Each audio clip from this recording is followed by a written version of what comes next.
Bismillahirrahmanirrahim. Assalamualaikum warahmatullahi wabarakatuh. Bagaimana kabarnya para bunda semua? Senang sekali bisa bertemu dengan para bunda semua. Dan kali ini kita sudah masuk ke materi minggu ke-6. Di materi minggu ke-6 ini kita akan belajar tentang memahami dan mengatasi inner child yang berpengaruh dalam pernikahan.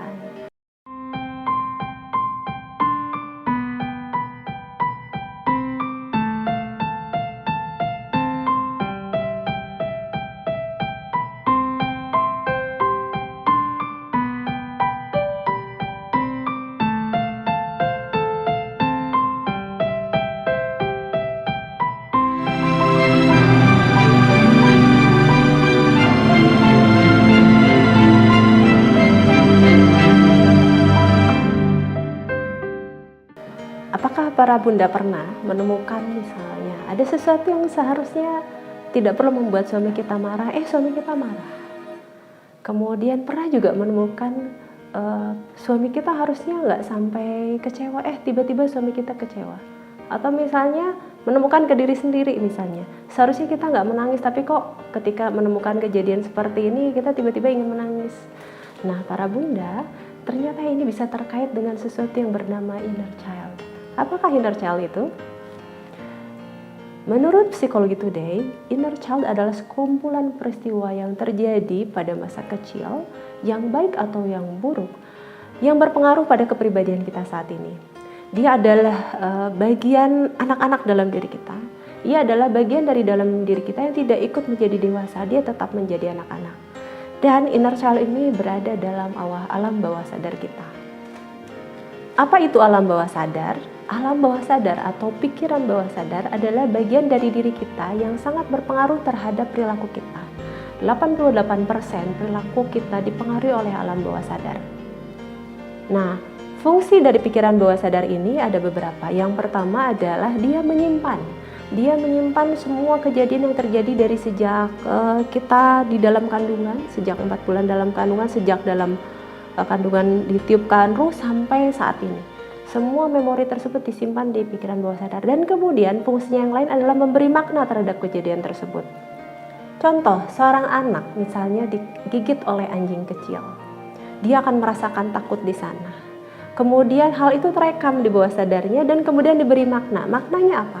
Bahwa anjing itu berbahaya, bisa menggigit. Oke. Kemudian tadi setelah diberi makna, maka selanjutnya adalah akan ada namanya fungsi yang selanjutnya, yaitu fungsi perlindungan otomatis. Di kedepan hari ketika si anak ini bertemu dengan anjing kecil, maka tubuhnya bawah sadarnya akan memberitahukan bahwa anjing itu berbahaya, sehingga si anak ini akan memberikan respon, bawah sadar ini akan memberikan respon untuk fight, menyerang, atau flight, lari. Gitu. Sehingga si anak ini akan tetap aman. Fungsi alam bawah sadar yang lain adalah membentuk kebiasaan. Contohnya apa? Misalnya kita belajar menyetir. Awal belajar menyetir kita ingat gigi 1 itu untuk mulai, kemudian naik ke gigi 2, gigi 3, kadang-kadang kita harus injek gas, kapan kita lepas gas, kapan kita injek kopling, dan lain-lain. Ketika itu sudah menjadi kebiasaan setelah berbulan-bulan, apakah kita mengingat kembali gerakannya harus kemana-mananya? Tidak. Ketika kita tiba-tiba harus ngerem, kita tiba-tiba merem tanpa kita harus mengingat-ingat bahwa ayo rem gitu, tidak harus sampai memerintah. Nah itu yang sudah bekerja adalah alam bawah sadar kita. Pikiran bawah sadar kita sudah otomatis memberikan kode kalau ada sesuatu yang bahaya, dia langsung mengerem. Para bunda, inner child atau luka inner child ini bisa terjadi sejak kita berada dalam kandungan sampai di usia akil balik. Setelah akil balik, maka yang terjadi adalah memori. Nah, apa saja yang bisa menyebabkan luka inner child itu? Luka itu bisa terjadi karena ada perceraian, ada pengabaian, ada bencana alam, ada kekerasan fisik, ada kekerasan seksual. Kemudian bisa jadi di keluarga ada seseorang yang mengalami gangguan kejiwaan sehingga menyebabkan stres pada anak ini. Jadi ada banyak sekali yang menyebabkan bagian inner child kita terluka. Sekarang kita coba memahami ya, ciri-ciri yang inner child itu seperti apa. Yang pertama, ciri-ciri orang inner child itu dia mudah cemas terhadap sesuatu yang baru. Jadi ketika misalnya bekerja di tempat yang baru mudah cemas, mengeluh gitu, sulit untuk beradaptasi. Kemudian ada yang gejala inner child-nya itu sensitif. Sensitif apa? Misalnya ketika telat sedikit dia merasa tidak nyaman, dia takut untuk kehilangan kita. Aneh ya? Tapi seperti itulah gejala inner child. Kemudian ada juga yang gejalanya adalah sulit untuk mengatakan tidak. Sulit untuk mengatakan tidak. Jadi ketika ada orang yang meminta tolong, sulit sekali untuk mengatakan tidak. Kemudian berusaha selalu menyenangkan orang lain, pinginnya selalu perfect di depan orang lain, perfeksionis. Kemudian gejala yang lain, ada yang mudah menangis ketika misalnya ditegur sesuatu atau dengar bentakan tiba-tiba menangis gitu. Ciri yang lain para bunda, ada juga yang gejalanya adalah merasa tidak percaya diri. Merasa tidak percaya diri sehingga akhirnya ada beberapa yang akibatnya ke arah pekerjaan ya. Jadi di pekerjaannya jadi sulit untuk bisa berkembang gitu. Nah para bunda, demikian ada beberapa ciri inner child, dan yang ciri-ciri yang lain saya coba tulis di deskripsi ya. Itu di deskripsi, silahkan nanti bisa dibaca. Di situ banyak ciri-ciri inner child. Coba dicari, adakah ciri-ciri itu pada diri kita ataupun pada diri pasangan kita? Oke, nah selanjutnya setelah kita paham ciri-cirinya, kita akan mulai bagaimana kita mengatasi inner child tersebut. Nah, bagaimana sih cara mengatasi inner child atau luka batin yang terjadi pada masa tadi ya, masa 4 bulan dalam kandungan sampai ke masa akil balik? Caranya adalah yang pernah saya kerjakan adalah satu, saya bisa gunakan terapi safe.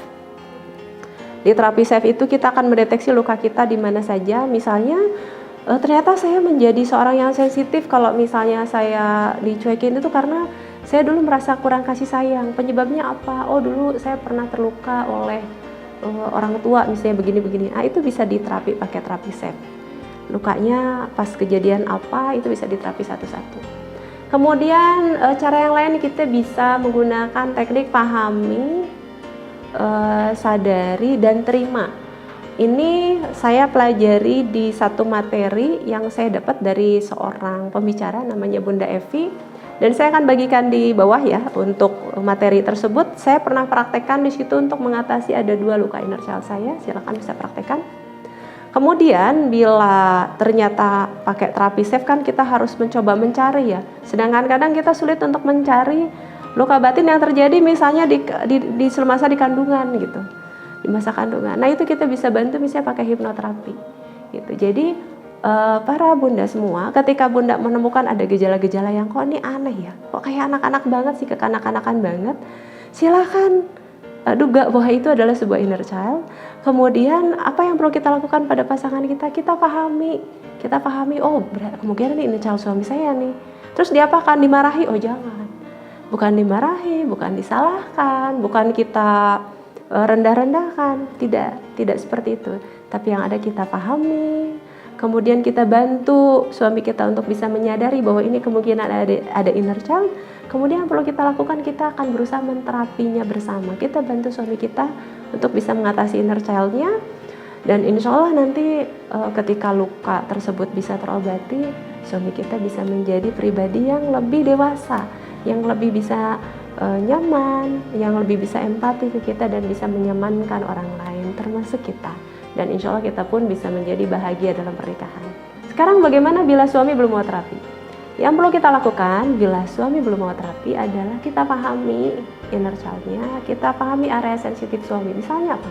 Misal suami kita kalau kita pulang telat, dia akan selalu merasa takut kehilangan kita.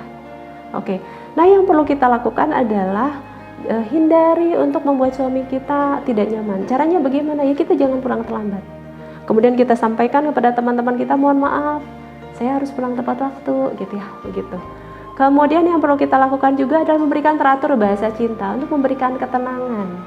Itu jadi bukan kita, nggak boleh begitu atau itu nggak benar, itu nggak bisa diterangkan seperti itu. Kenapa? Karena itu adalah keyakinan bawah sadar yang sudah sangat diyakini. Jadi yang perlu kita lakukan adalah kita berikan ketenangan. Kemudian lama-lama nanti ketika kita sudah dekat dengan suami kita dengan bahasa cinta yang kita berikan, suatu saat mungkin kita bisa kenalkan tentang materi inner child dan mudah-mudahan suami kita suatu saat bisa menjalani terapinya. Oke, demikian untuk materi minggu ke-6 tentang memahami dan mengatasi inner child. Kita masuk ke tugas minggu ke-6. Oke, di tugas minggu ke-6 ini silahkan para bunda nanti baca lagi ya di deskripsi tentang ciri-ciri inner child. Silahkan cek apakah ada ciri tersebut pada diri bunda, silahkan catat.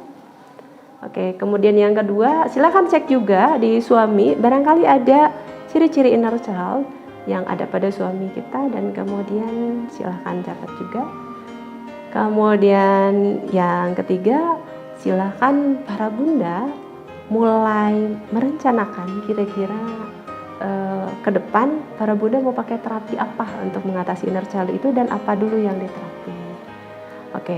Nah, kira-kira demikian ya tugas minggu ke-6, ini proses insya Allah, dan mudah-mudahan ketika kita sudah memahami tentang inner child, kita sudah berprogres untuk mulai menterapi satu persatu, kehidupan pernikahan kita, kehidupan kita akan semakin bahagia dan semakin lebih baik, dan kehidupan pekerjaan kita, kehidupan sosial kita juga akan lebih sukses lagi. Demikian materi hari ini, semoga bermanfaat. Sampai bertemu kembali di materi-materi selanjutnya bersama Dr. Julia dalam program 1 tahun menuju pernikahan bahagia. Assalamualaikum warahmatullahi wabarakatuh.